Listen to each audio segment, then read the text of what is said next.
The Y Curve with Phil Dobby and Roger Hearing. What's another year? Well, it'll soon be time for making your mind up. Will love shine a light, or are we all just a puppet on a string? Oh, stop it. Make it stop. Alas, we cannot. The Eurovision Song Contest is unstoppable, though. I guess you could always turn off all your electronic devices and block your ears, but it will probably still rise like a phoenix. Enough, because this £15 million extravaganza is about so much more than music. Some would say it's not about music at all. Yeah, certainly politics. It's being staged in Liverpool because last year's winner, Ukraine, is in the middle of a war, and that might actually be why they won in the first place. Well, and everybody knows Cyprus will vote for Greece, even if they just turn up and sneeze loudly. And when did a staid, rather naff event in dinner jackets become the world's largest gay festival? So what does the Eurovision Song Contest in its 67th year tell us about European history, politics, culture, social change, and, yes, all right, music? That's our subject today. On The Y Curve, brought to you by Wigmore Associates. The Y Curve. Yes, so interesting, talking about politics and music. Yes. And we had that fantastic concert last week, you may remember. And it was all very good. But why was Steve Winwood there? Well, he sang a song. Yeah, but what's his connection? No idea, tell me. Coincidentally, his daughter is married to the former chair of the Tory party, Ben Elliott. Yes. Who, was raising a lot of money for the Tory party. Some of that money was, allegations that came from connections with... Where's this going, Well, just the fact that there's a royal connection, there's a political connection there. Ben Elliott is linked to Camilla. Yes, well, he's Camilla's nephew. Oh, we see. So she obviously, I think people know people, but everybody knows everybody in that neck of the woods. Yeah, I guess so. But anyway, well, there's my point is that he wasn't there for his musical skill. He was there because of connections. Maybe he was, and maybe people like. I mean, the point is that with all this, which comes out of this, is music is obviously in the ear of the beholder. Now, you may find Eurovision-style music not to your choice, or you may. But the point is that it involves an awful lot of cultural input, of course, but also social input, but also political input, because we know who votes for who in the voting, whatever happens. Well, it is bizarre. It's always been very bizarre, hasn't it? The choice of music, because it's never the best. I mean, you look at we won with "Puppet on a String." Yes, in the 1960s. Are people still singing? Really, but it was the Beatles, the Rolling Stones. There was Lulu. There was "To Sir with Love." There was some... We're going through your backstory here. Well, no, it's just that there was so much good music around, and we put out "Puppet on a String." Yeah, but the point is really, it's music that has to appeal to everybody, isn't it? Or at some level does that. And I mean, it's been much more experimental recently. I mean, we had, was it Lordi, the Finnish group, heavy metal, all kinds of things popping up. But yeah, so it tells us a lot, I think, about the way in which taste, in inverted commas, heavily inverted commas, it has evolved over the years. Well, it used to be Eurotrash. I mean, we used to look upon it as Eurotrash, but we would watch ironically. Yeah, some people still do. And also because there were, I mean, let's be honest, as a red-blooded male, there were a lot of attractive women wearing very little. So so like a Finnish singer not wearing much was quite appealing to a bloke in the north of England. I'm sure that was. We're definitely going into your backstory.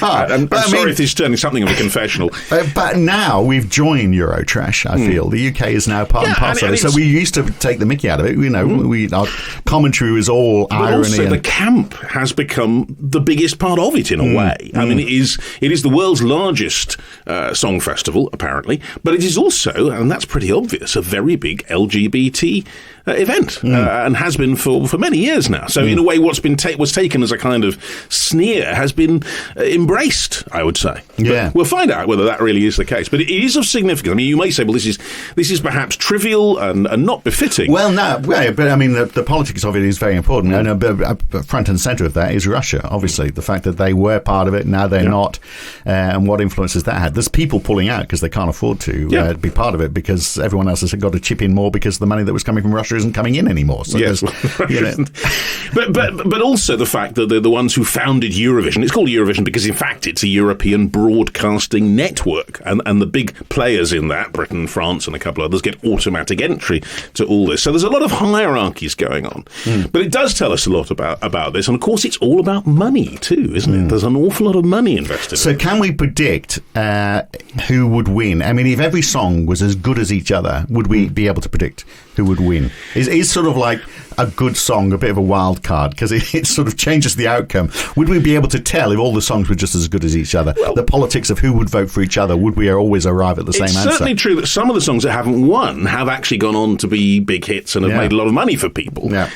So you know, there's that element to it as well. And speaking of money... Well, yes, there's the thing, because making money, it's not always easy, is it? Particularly when inflation is so high and shares are falling all over the place, really. Same with bonds. And it's difficult to know, what's the safe choice? And you want to make sure that your money is protected and it's in safe hands. And that's why, you need to talk to the people at Wigmore Associates. They're there. They can help you make the most of your money for yourself, for your kids, for your grandkids, or maybe those more immediate needs, like making sure you've got, adequate health cover, paying for an extension in the house. Whatever you want to do with your money, they'll plan something for you. Wigmore Associates. Where do we find them? Well, you find them at Wigmore, glad you asked that, at wigmore-associates.co.uk, or you can give them a call on 0207 224 3400. Obviously, tell them Phil and Roger sent you. Because they help our podcast and they make it possible. So we're very, very grateful to them. Right, now let's talk about Eurovision. Yes, we have an expert coming up, Dr Dean Vuletic. He's a contemporary historian. He's written the book, The Eurovision Song Contest as a Cultural Phenomenon, from concert halls to the halls of academia. We are going to talk about the science of Eurovision. Well, if the science is anything behind it. Anyway, we're gonna speak to him, and he joins us now. So Dean, are you? I mean, you can be honest amongst us. Are you a Eurovision fan yourself? I mean, you're in Liverpool this week, so obviously you are. Well, now that I'm a Eurovision expert, I wonder how much of a fan I still am, but I certainly was a fan when getting into my research on Eurovision, yes. And I grew up in Australia watching Eurovision as a child, so I have a long history with Eurovision. Right, when of course Australia now part of Eurovision, which I never quite. I mean, Israel was a stretch. Australia, very much a stretch. But I suppose, a lot of people may be listening to this, Dean, who'll say, "Well, hang on, you've got an academic historian involved in this. We're doing it on a very serious podcast. I mean, isn't it just a festival of trivia? Is it important?" Of course it's important. It's always reflected political, social, and cultural changes in Europe. That's the topic of my book. I went into archives all around Europe researching this, and that's the conclusion I came up with, that Eurovision has always reflected the politics of contemporary Europe. So Britain's had an interesting relationship, hasn't it? Because, I mean, we used to deride Eurovision. It was seen as, part of Eurotrash, and, the Brits used to think, oh, well, we're better than that. But we've totally embraced it now, haven't we? We're part of the party. Yes, but I think that in Great Britain there is a bit of a historical amnesia, because in the 20th century, the United Kingdom was one of the most successful countries in Eurovision. So up there with Sweden and Ireland. So just because British entries haven't done so well since 2000 doesn't mean that there isn't another 40 plus years of history in which the United Kingdom didn't do well. It certainly did. So I think we should be focusing on this positive experience, this positive British experience in Eurovision, rather than focusing on the last 20 years. Well, somehow I noticed that in Britain, you tend to focus on your lack of achievement rather than your successes. That's a very British thing. I'm Croatian Australian, and when Croatia came third in the World Cup, we had a huge party in Zagreb. When the British came second in the European Cup, you seemed so sad. But you know what? Because when we look like we're going to win, we pull back, just so we can be melancholy about it. Yeah, we don't like celebrating it. Well, we've been doing nothing but celebrating, it seems, for the past 2 weeks here. But Dean, after coming second last year, by the way, in Eurovision. That's true, of course. I mean, even with the King, we've got the second choice for the King. Ask anybody. Let's not go down that route. But let's look at this, Dean, because you say it is very much reflecting politics. Now, I mean, just that fact that you said that since 2000, Britain hasn't won, does that reflect the quality of the music, or does it reflect the politics? I think it reflects the quality of the music, because Simply put, other countries were more interested in winning Eurovision than the United Kingdom was, especially countries from Central and East Europe, which entered Eurovision after the fall of the Iron Curtain. So for big countries like the United Kingdom, but also Germany, France, and Italy, it just wasn't such a prestigious thing to win Eurovision as it was for these other countries. So these countries ended up putting in more effort. They ended up putting in more resources into Eurovision. And this is why they ended up winning more than the big countries that are represented in Eurovision. I should also point out that the United Kingdom is a bit of a victim of its own empire in Eurovision, because after 1999, it was no longer compulsory to sing entries in national languages. Entries could be in any language, and most entries have since been in English. So that, because of that, the United Kingdom also lost an advantage of being able to sing in English. So, so maybe we should put an entry in Welsh the world, to see. You might have had more success in Eurovision since. We should point out we did come second. Our favourite position. We did come second last year. Well, you just said that, but the point was that Ukraine won last year, and to carry on with this theme about the politics. Well, was it? I mean, Dean, you just said it actually was about the music in terms of Britain, but a victory like last year's. I mean, Ukraine was always going to win, but because of politics rather than music. It's about the music, but it's also about the politics. So certainly last year it was about showing support for Ukraine. The war just began a few months before Eurovision. Eurovision was one of the first events that banned Russia from participating. So there was, how should I put it? It was a very recent phenomenon, and this was the first time that the international audience could react en masse to show its support for Ukraine. And remember, this is one of the few mega events in which people can actually vote. So this is why last year's Eurovision did reflect a strong political statement in the voting. But I also think that audiences like to see political statements being made in Eurovision, especially since the win of the drag queen, the Austrian bearded drag queen Conchita Wurst in 2014. People want to be able to relate to songs. They want the songs to be meaningful. They want the songs to say something about today's world, and especially at Eurovision, because Eurovision brings together different countries, different cultures. It's a reflection of international relations. And it's also very different to other televised song contests, which there are so many of these days. So people want Eurovision to have a political element to make it interesting. So this inclusivity that we're seeing now more than ever in Eurovision, I wonder how that would play out, or is playing out in countries which are less inclusive. So obviously Russia is out of the running. We don't want to win. We're using the word inclusive here. What we're actually saying is that this has become a major LGBT focusing thing. You talked about Conchita Wurst. Of course, there was Dana International before that.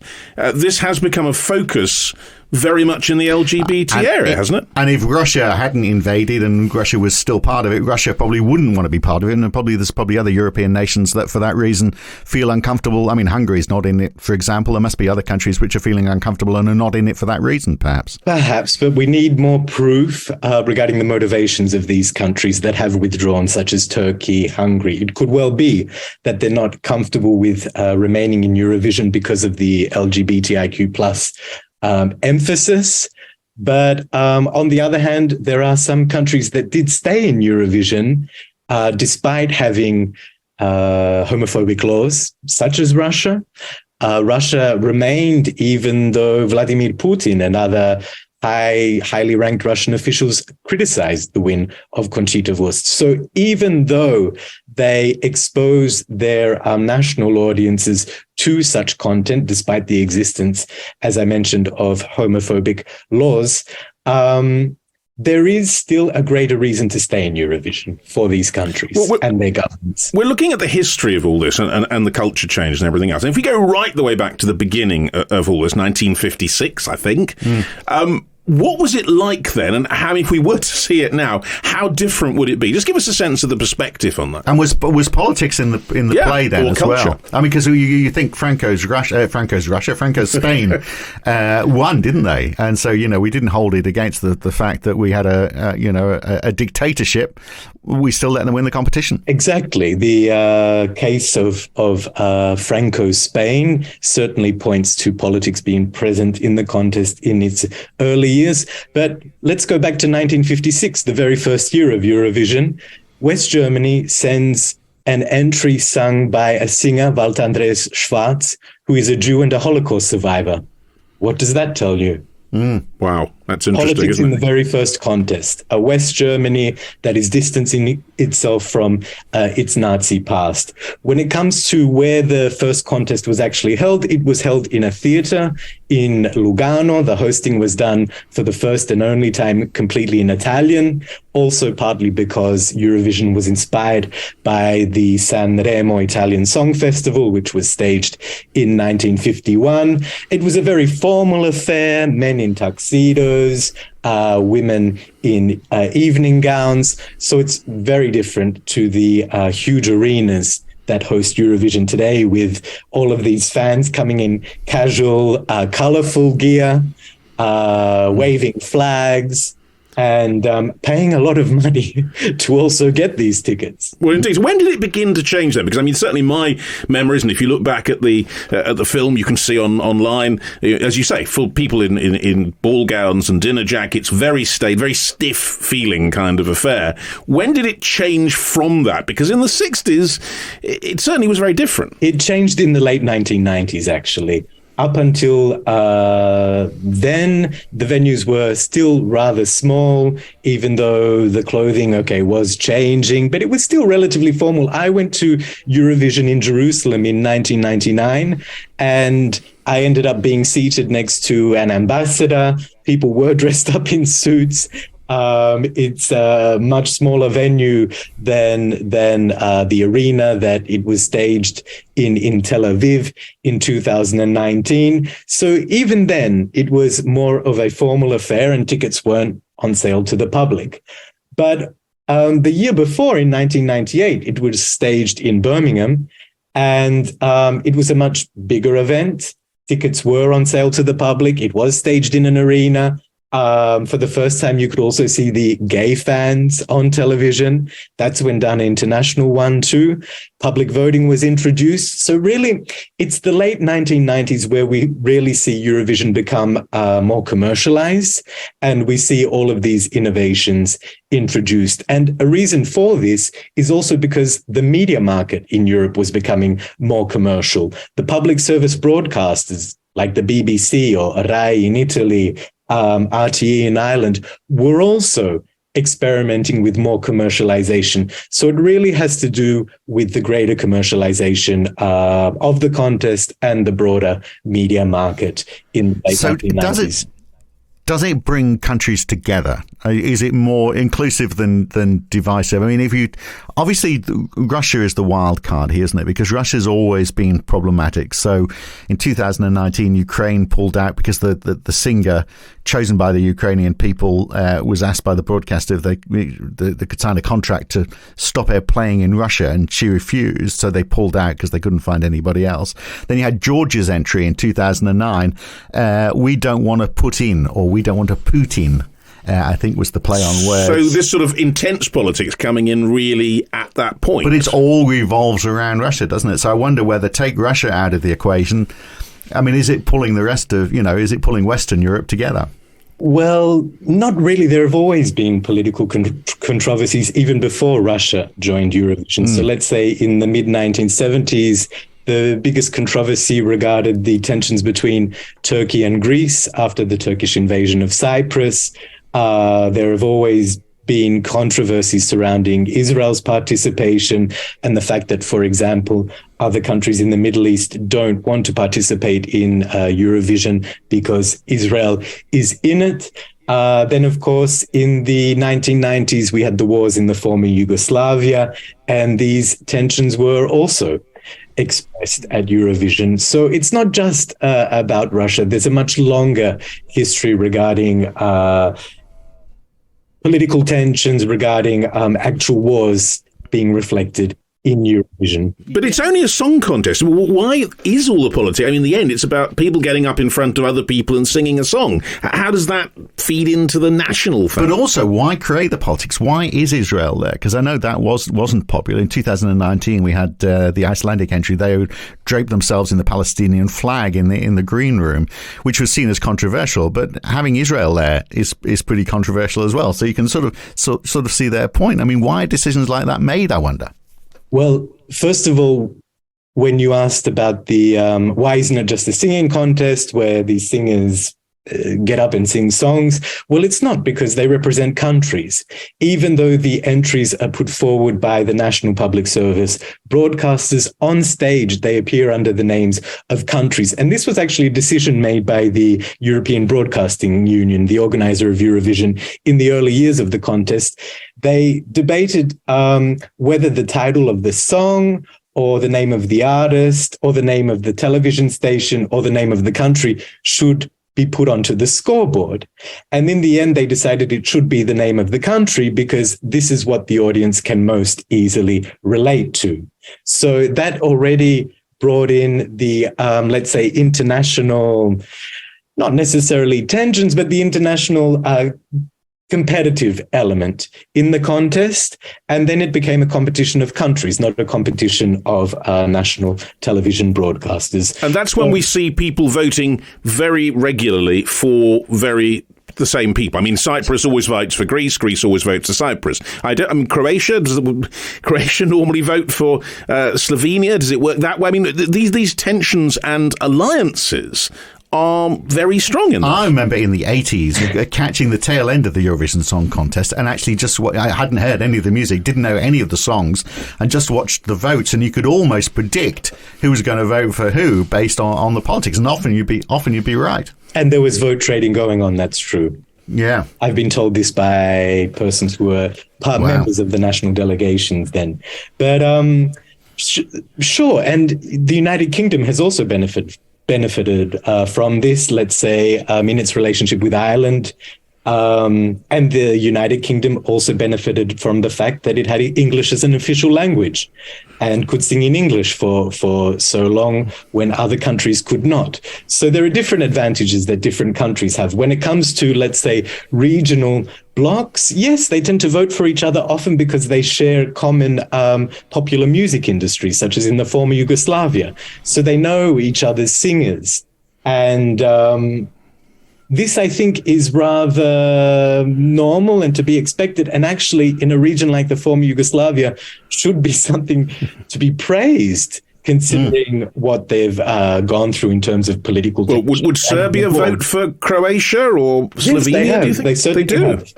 Okay, that's interesting. So maybe I think we should see this as a positive thing in many regional contexts. You know, I mean, when you have things like that happening, when people are voting against historic background relationships, which might be, not the most friendly, and you see them actually voting positively, I mean, that's a good thing. But when you get vote trading, maybe that's where you start. But so presumably that idea of vote trading, that's why they brought in the public vote to stop that sort of thing happening. No, the opposite. They brought in the expert jury vote to prevent the public from engaging in block voting. But, in the late 1960s, the United Kingdom and Spain also didn't vote for each other at a time when there were heightened tensions over Gibraltar. Yeah. Yeah, I mean, actually, we're talking about the voting system, and then that is one of perhaps the most controversial aspects of it, because, I mean, exactly as you intimated last year with Ukraine, it completely turned it on its head in a way, and Ukraine became the winner mainly, almost entirely, because of the popular vote. Going back, I mean, juries, popular vote, how has that evolved since 1956? So until 1998, there was 100% jury voting. But then with the development of telephone technologies, public televoting was introduced in the late 1990s. For a while, for about a decade, it was 100% televoting, the voting system in Eurovision. But then because of these criticisms of block voting, especially in East Europe, the system was changed and it became 50% expert jury voting and 50% public televoting. This year, the system has changed once again. There will be 100% public televoting in the two semi-finals, and in the grand final, there will be 50% expert jury and 50% public televoting, because the European Broadcasting Union has decided that there isn't actually much of a difference between the public and the expert jury vote. So there's 112 countries in the European Broadcasting Union. I'm sure there's not 112 countries in Europe. No, and there's only 30. There can't be 112. Well, that was sort of, maybe I'm getting this. I think it maybe links into the Eurovision system, perhaps. I don't know. Yeah. They could be, they could be partners, cooperative partners. But really, the members of the European Broadcasting Union come from Europe and the Mediterranean Rim. And you asked me before, why is Israel in it? It actually goes to the interwar period, when this region called the European Broadcasting Area was defined for the purpose of organizing radio frequencies among different countries so that these frequencies wouldn't interfere with each other. And this is why you have the top of North Africa and the Levant included in this region. It's purely for technical reasons. Right. Okay, then give us the answer for Australia. Go on, then do that then. Why are they there? Australia is there because of people like me who grew up with non-English speaking background parents, and we watched a television station called the Special Broadcasting Service, which was established in the 1980s to provide multilingual programming to Australia's migrant communities. And then we watched Eurovision with our families, and then when we went to university, we had Eurovision parties with our friends, and it became a cult phenomenon in Australia. Well, and it goes beyond Australia. In fact, because what's been interesting in the last year or two is it's become clear how popular it is in America, and the fact that a Hollywood movie was made about Eurovision fairly recently, suggests that that it does go well beyond that. It didn't paint Europe in a particularly good light, though, did it? It was a funny film. It was a funny movie, yeah. It was, but I think it also had a lot of problems, let's say, in the way that it stereotyped Russians and fed into this stereotype of the Russians as always being the bad guys. I think it could have been, or it could have dealt with such issues in a more diplomatic way. Nonetheless, it was successful, and so what you're talking is you're arguing for subtlety, which is not a big Eurovision thing. No, not one of the strong points of Eurovision. No. But there have been other examples in which Eurovision hasn't been successful. In America, for example, last year, there was the American Song Contest that was staged for the first time based on a license from the European Broadcasting Union for the American Song Contest to be developed along the lines of Eurovision. But it was held for one season and the ratings weren't high enough, so it wasn't repeated this year. Right. So maybe it's because they don't need to be drawn together in the same way, perhaps, that Europe does. And so I think I asked the question earlier, but just about how much it does draw Europe together. Is it doing a good job, perhaps, of, for example, keeping the EU together, even though there's these huge political differences? And, it is very difficult when you've got so many different interests and so many different economies of different strengths to have everyone unified in a way politically, but maybe the Eurovision Song Contest, maybe we're underestimating the role it plays in all of that. It's certainly Europe's biggest cultural event. Hundreds of millions of viewers watch it every year. When I travel around Europe, giving talks on Eurovision or doing my research, everyone has an opinion about Eurovision. It's a great conversation starter. And really, we don't have so many cultural events like Eurovision that bring Europeans together. So it is special in that regard. And even the European Union has struggled to come up with an equivalent that would bring so many Europeans together at the same time.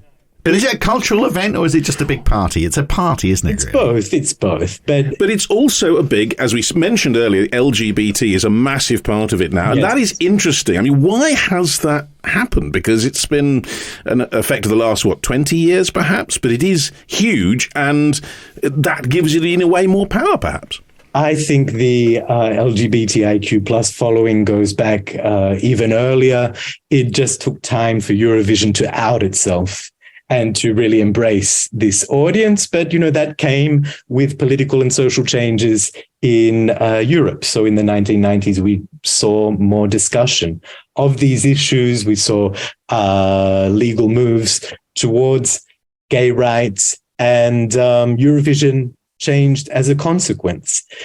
Well, I think this is a question that I've always found difficult to answer. Why do gay men especially like Eurovision? Does it have to do with the genre of pop music that is mostly associated with Eurovision, Europop? Does it have to do with the popularity of divas in gay culture? And then, it's not... You can't say all gay men love Eurovision. Some like soccer, some like Eurovision, some like this, some like that. So it's a very difficult thing to explain, but it is still true that fans of Eurovision, especially when you visit Liverpool now and you go to the events associated with Eurovision, you do see a lot of gay fans. Mm. So it's the flamboyance, isn't it? That would be part of it. That's such a cliche, isn't it? Yes, it is. Yeah, but okay, and not, as you say, not every gay person is like that, but colourful costumes, the flamboyance of the whole event would be a significant part of it, because there's not a lot of international events which everyone's in, whether they're gay or not, that are like that. Can't think of anything else, in fact. No, but I think that, the diversity of Eurovision is what makes it special. You do have a more diverse fan base beyond the gay fans as well. Families like to watch it together. The demographic, actually, of television viewers is more inclined towards adults and seniors. Also because these days they're the ones more likely to watch television. Young people are more likely to consume Eurovision through other media.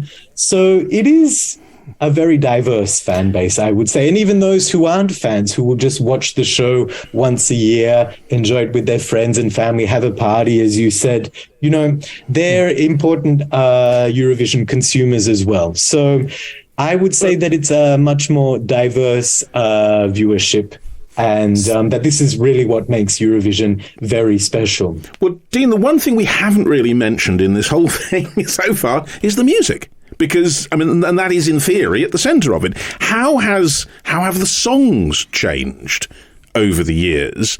Because at one point, as we mentioned, they were seen as being the height of naffness and Europop, kind of Euro trash almost. Even though there was talent in the country. So before we started talking to you, I was mentioning, we won in 1967 in the UK, Sandy Shaw singing Puppet on a String. This was the year that Procol Harum were singing Whiter Shade of Pale, and the Rolling Stones, Ruby Tuesday. The Beatles were in their height. You had Lulu, To Say With Love. There wasn't a shortage of absolutely stellar tracks in the UK, and we had Sandy Shaw, Puppet on a String. The next year, we came second with Cliff Richard singing Congratulations. You'd pick the worst songs of those years. Well, they were our Eurovision Song Contest entries, and they did well. Yes, they did. So how has the music changed then, Dean? Well, in the beginning, the songs were very much chansons and ballads. And then there was discussion in the European Broadcasting Union concerning that type of music, because they thought it wasn't exciting enough, it wasn't interesting enough, especially to attract younger viewers. And so changes were introduced in the late 1960s and 1970s to the rules of the contest, allowing bands to participate.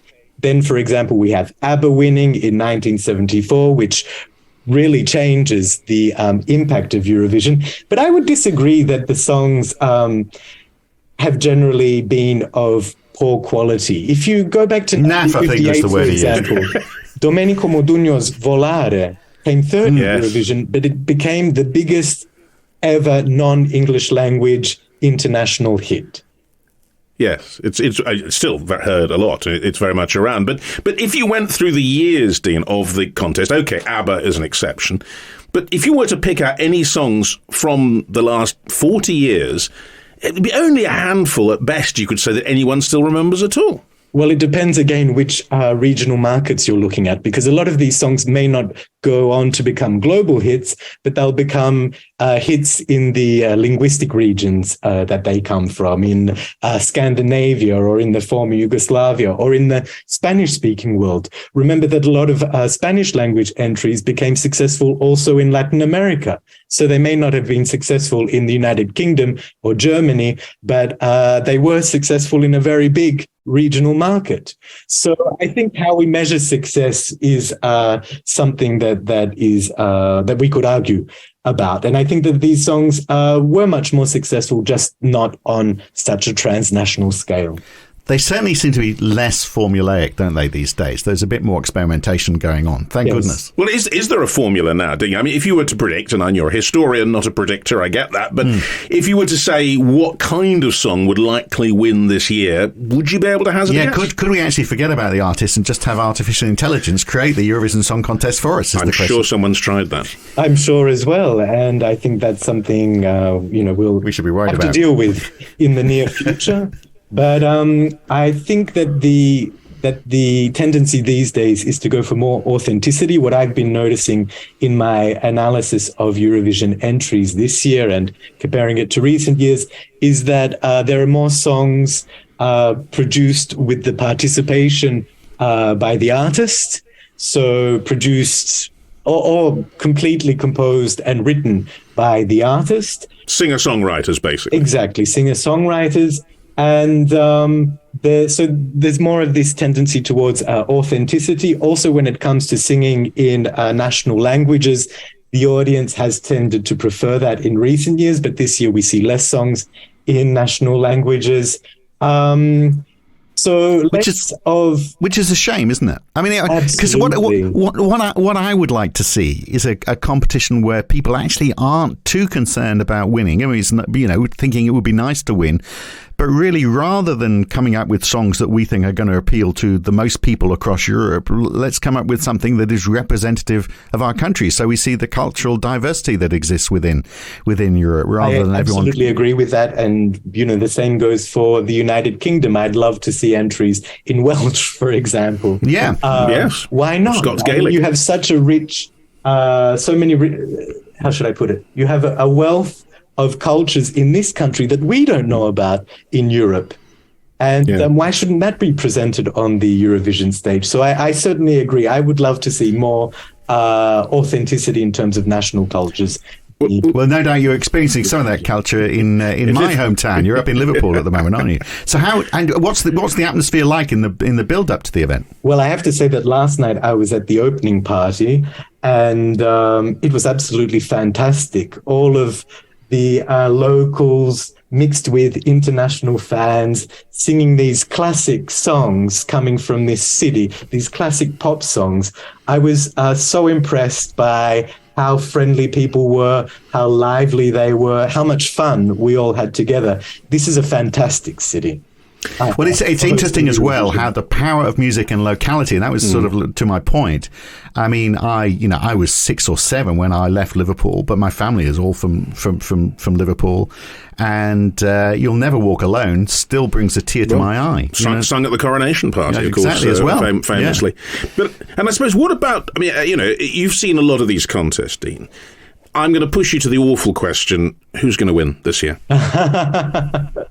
Well, I actually think it might be Finland, because the Finnish entry stands out in its performance, in the actual song itself. It mixes heavy metal with dance pop. It is in Finnish, so it has an element of authenticity, but it also stands out thematically. It's about going out on a Friday night, partying and getting drunk, and it contrasts very much with the biggest group of songs in the contest, which are about anxiety issues, toxic relationships, these problems that people are facing with mental health. So it's a much more positive, fun and uplifting song, and it really does stand out from all of the rest. but also a bit for more Liverpool as well, maybe. Maybe all of those issues, absolutely. But a bit more rootsy as well, isn't it? You know, getting to the number of issues, which I think is important in music. So if we're heading in that direction, Dean, it's been great. I wonder whether these are we're seeing the halcyon days actually for Eurovision, whether these are the best years. No, I don't know. I think Eurovision is always having a golden age somewhere. You know, it just changes according to country. So the early years, you know, was an Italian golden age, then it became a French golden age, then it became a British golden age. There was an Irish golden age in the 1990s. So I think there's always a golden age. It's just in a different country or region. Let's hope it's a golden experience. Dean, thank you so much for being with us and giving us, the lowdown, the details, the information about the Eurovision Song Contest. And enjoy the party, Dean. Thank you. And thank you for the wonderful British hospitality. Dean, thank you. The other great thing about Eurovision, of course, it's a live event. And so there's always the chance on live TV. There's very little live TV these days that something's going to go wrong. So some of the protests we've seen, I mean, that is part of it. You tune in to see that sort of thing going on. I don't think protests at the Eurovision. I'd be surprised if there are protests. Well, there might be. There might be. But, funnily enough, protest is what we're going to be talking about next. Yes, well, of course, last weekend we had protesters shoveled into the back of a truck with their placards. Yes, a lot of controversy about that. But the police made the point, and it's under new legislation in this country, which is that you are less allowed to be disruptive. We'll get into what it is, but how far should you be able to disrupt other people's lives? And is that new legislation a step too far? Yeah, because, you know, there is a strong principle, which they say they still adhere to, which is that people are allowed to protest. But isn't the whole point of protest that you have to cause disruption? Because otherwise nobody notices. I mean, that's one argument. On the other hand, are you allowed to, you know, stop people being able to get to work or to hospital or where they need to be? Do protesters push too far sometimes, and do they work against themselves in doing that? Yeah, do they make themselves unpopular? So we'll look at all of that. The right to protest, are we pushing too far the wrong way on that? We'll look at that next week on The Why Curve, brought to you by Wigmore Associates. Thanks for listening today. We'll catch you again next week. Bye. The Why Curve.